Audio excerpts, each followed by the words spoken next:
सेनगाव तालुक्यातील शेतकऱ्यांना शेतात सोलार पंप शासनाकडून जोडणी करून मिळाला होता। मात्र हा पंप सध्या नादुरुस्त असून ठेकेदारास वारंवार तक्रार करूनही उडवाउडीचे उत्तर मिळत आहे। शेतकऱ्यास सोलार पंप डोकेदुखी झाला आहे अशी अवस्था आता झाली आहे। सेनगाव तालुक्यातील मकोडी येथील शेतकऱ्याला शासनाकडून मागील वर्षी सोलार पंप जोडणी करून मिळाला होता। यामध्ये तांत्रिक बिघाड झाल्यामुळे सोलार पंप 3 महिन्यांपासून बंद आहे।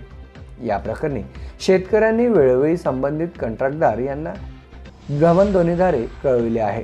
मात्र आज पावेतो त्यांना उडवाउडीची उत्तरे व अरेरावीची भाषा मिळत आहे।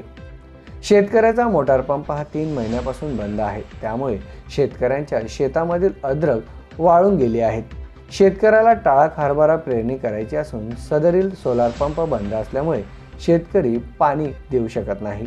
शेतकऱ्यांचे सौर पंप तात्काळ चालू करून द्या असे खोडबल सुनावले असून 3 महिन्यांपासून शेतकरी सतत ठेकेदारास फोन लावून परेशान झाला आहे।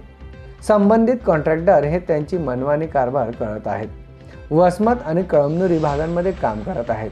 त्यांच्याकडे वेळ नाही असे उत्तर ते देऊ लागले आहेत। माननीय मुख्यमंत्री साहेबांनी या गोष्टींकडे लक्ष देऊन शेतकऱ्यांची डोकेदुखी थांबवावी व अशा ठेकेदारांना सबब शिकवावा अशी मागणी शेतकऱ्यांकडून होत आहे।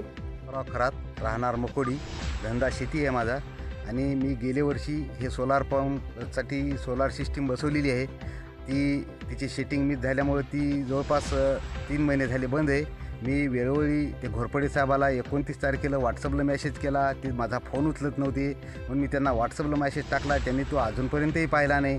त्याच्यानंतर मी MSCBत जाऊन विचारलं तेव्हा त्यांनी मला एक चव्हाणचा नंबर दिला, त्या चव्हाणला फोन केला, ते 3 वेळ फोन केला मी त्याला, तरी तो मला उलट उत्तरे देत होता।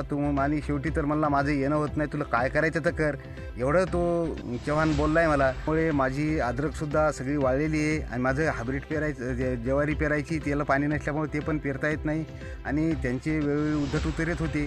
मी MSCBला सुद्धा तक्रार दिली, राठोड साहेबाकडे सुद्धा 2दा गेलो, तरी अजूनपर्यंत 1 महिन्यात माझ्याकडे कोणीही दुरुस्तीला माणूस आला नाही आणि याच्यामुळं माझी खूप मोठी नुकसान होत आहे।